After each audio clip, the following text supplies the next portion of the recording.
Hello everybody, Nate the Reaper here again today, or whatever I'm going by these days. And today I'm going to be talking about something that I've kind of wanted to talk about for quite a long time. What the fuck has been happening with this channel? Now, in the last couple months or so, or honestly since Spoil of the Speed, I've kind of been neglecting my YouTube channel, and I wanted to talk about why. But how about I start off the video with the biggest thing? I'm quitting Yu-Gi-Oh! What the fuck? Or I'm at least quitting Yu-Gi-Oh! Competitively, and I am never going back. I am never going back to Yu-Gi-Oh! Competitively, and I'm probably going to almost avoid casual altogether. Unless I'm playing GOAT. And a lot of that has to do with not only the toxicity of the player base, but with how unmanageable the game itself has become over the years. In comparison to the card game I am playing right now, Yu-Gi-Oh! Felt like I had to constantly, and I mean constantly, upgrade my deck and have a different sideboard for every second of every match, because with how the metagame and how the competitive scene in general has been structured these last couple of years, it's practically unplayable. Now, in comparison to maybe 2018 or such, or 2017, yes, we have more diverse formats. However, the game state itself has come down to mainly winning the die roll, because either you set up a full board of negates, or you have a whole thing of hand traps and then combo off on the next turn with only like 1 or 2 cards. Like, that's a problem. And I know that's kind of been what Yu-Gi-Oh! Has always been. It's always been something like this. It's been like this since frickin' the early 2000s. Especially once Dark Armored Dragon and the gang came along. But I never thought it was going to become to a point where this was the standard in the game. Like the bare minimum. Like, I play casual and this is what some people will pull out on their first turn. Like, that is a problem. And what makes it worse is that the player base has not done anything to help this. Between YouTubers' price gouging stuff, thanks to their market watches and their own such, and just honestly everything in general, well, discouraging players from playing anything less than a competitive deck, discouraging new formats, and honestly, overall, just, how do I say it? Basically being white knights for Konami in every single chance they get, because they know it's going to get them more ad revenue and support for Konami and free packages, because they know if they suck up to Konami, they won't get shit on. Because who cares if the entire player base is dying, right? Who cares if this game is in a shit state? Which is really ironic, because the card game I'm playing right now,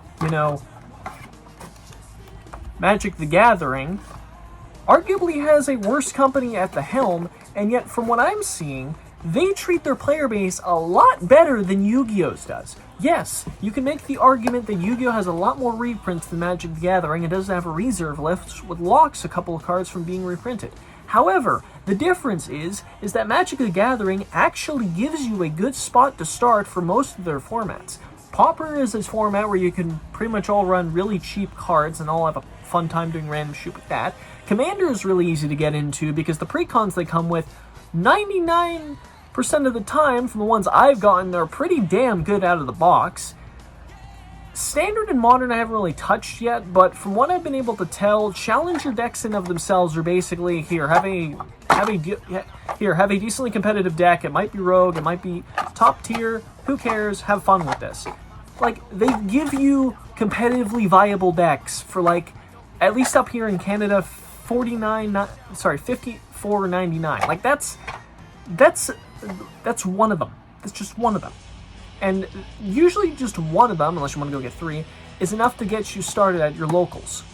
In Yu-Gi-Oh!, not only do you need 3 structure decks, but you need 3 good structure decks. You need to have a locals that isn't completely competitively overrun, and you need a whole ton of staples, most of which will cost almost 3 times what it would cost for 3 of these structure decks.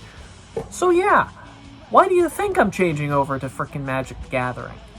Yes, we might be dying a little quicker, but we're probably not going to die as quickly as Yu-Gi-Oh! Is. And that's to go back, and let's go back and talk about what the state of Konami is right now. I have never seen, or actually, more accurately, I have not seen a more apathetic and anti-consumer company take a helm of a game since I've seen Konami. Like, nobody has been this anti-consumer in my life besides maybe 343 and Disney. And even they've done some good. Like, 343 fixed the Master Chief Collection, and Disney's been backtracking on a lot of the shit they did with the sequels. Like, remember how poorly written those were? Look at all the stuff we're getting now. The Mandalorian, Boba Fett, Bad Batch, all that good shit. Maybe not a dumb comparison to card games, but hey, at least they're improving. Konami's just been going downhill. Like, they give you, 1 or 2 reprint sets a year, but most of the time in those reprint sets, they'll put them in short prints, and they'll make it, which in general makes it harder to make, harder to pull, and also drives up the prices of the singles, which, again, is another thing, price gouging. The secondary market is out of fucking control. And what makes it so unplayable is that the majority of staples, you remember how Ash Blossom was like a $10 common? Guess what? It's like $25 to $30 now for that same common. This is what I'm talking about with unmanageability and such. Like, bare minimum to start playing Yu-Gi-Oh! You're going to be having to drop like $300 to $400 just to get a decent start. Because 9 times out of 10, unless your locals is like really casual, you are going to get 4-0'd in most formats. Which is why I am trying my best, and pretty much am, completely abandoning the game. And yes, I know I did do a trailer for Nate vs. Shake. Here's the thing, I'm changing that, and I'm going to be doing a Magic the Gathering duel. I'm going to break some ground here. We're going to do a Magic the Gathering My Little Pony video. We're going to do that instead. And why are we doing, and the reason I'm doing this instead, is because I think it'd be a lot more interesting. As we all know, the Yu-Gi-Oh! My Little Pony market is oversaturated and basically dead at this point. So I'm going to do a Magic the Gathering series, or something like that. Maybe a couple duels here and there, if I can. It really depends on how motivated I am to do it. So, yeah. As good as it is, I've been finding a lot more better things in terms of trading card games to play than frickin' Yu-Gi-Oh! And I recommend to a lot of people to pull out of that game while you still can, because it is not going to get better, it is going to get a lot worse. You are on the cusp on another Tier 0.5 format once Splite and Spear-Elements hit the field come in the fall, and once they hit, this game will die. And I honestly cannot tell you what will happen afterwards, because, yeah, I just don't enjoy this game, period, anymore. But in more positive news, Magic the Gathering has been a lot of fun. I've got like 5 Commander decks now. Now those are going really good. I'm trying to build my standard deck today. I got 2 Pioneer decks, Mono Red and Lotus Field. Those are really fucking fun to play. And just, in general, stuff has been a lot better here in Magic the Gathering. I feel a lot more welcome, for starters. People are more willing to help me. People aren't putting me down for playing something less than meta. In fact, we had a couple people who played competitive come in on Friday to come play Friday Night Magic with us, and they were curious as to what we were playing, and they were like, oh, that's pretty cool.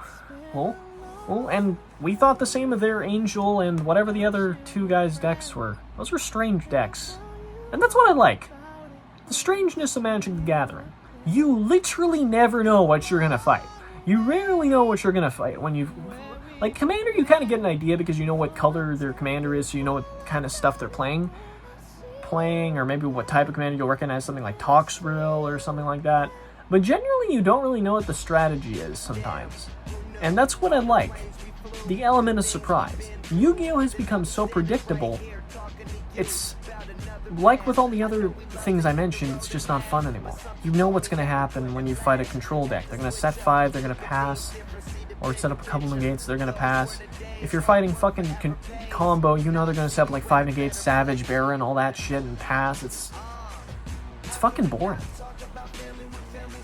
And yes, Mono Blue's basically the same thing, but like, hey, at least in Mono Blue, you're actively having to manage your resources, not just sitting on a gigantic body 24/7 saying, hey, you can't do anything and I'm going to OTK you next turn. Yeah, all that stuff. So yeah, I guess that's kind of an update to the channel. I'll be starting Magic the Gathering videos as soon as possible. Might actually film some of my D&D going forward. I don't know. I guess we'll have to see. Other than that, thank you all very much, and hope you guys have a wonderful day. And this will begin a new era of Nate the Reaper. Thanks for watching.